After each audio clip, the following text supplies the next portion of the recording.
À l'intérieur de l'œil se trouvent deux compartiments remplis de liquide. Le liquide intraoculaire ou liquide oculaire est chargé de maintenir une pression correcte à l'intérieur de l'œil pour permettre à ce dernier de garder sa forme intacte. Ce liquide transparent et aqueux est contenu dans la chambre avant ou chambre antérieure de l'œil. La chambre arrière ou chambre postérieure est remplie d'un liquide épais semblable à de la gelée dénommé humeur vitrée. On appelle humeur aqueuse le liquide oculaire transparent et aqueux de la chambre antérieure qui est sécrété continuellement et absorbé au fur et à mesure qu'il chemine à travers l'œil. Ce liquide est sécrété à proximité du cristallin avant de passer dans la chambre antérieure de l'œil, puis de s'écouler dans le système veineux par l'intermédiaire d'un petit canal de drainage. Le glaucome, qui est une cause courante de cécité, est une maladie qui affecte l'écoulement de l'humeur aqueuse, provoquant une élévation de la pression intraoculaire.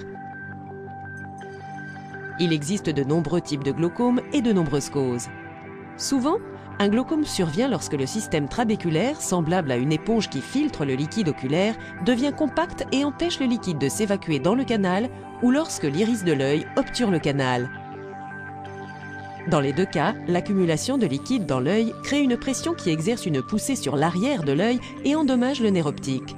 Ce nerf est responsable de la transmission des images au cerveau. Au fil du temps, l'augmentation de la pression peut se traduire par des taches aveugles, voire même par une cécité totale. Un traitement approprié permet d'interrompre ou de ralentir la progression de la maladie, mais ne peut pas restaurer la vision perdue.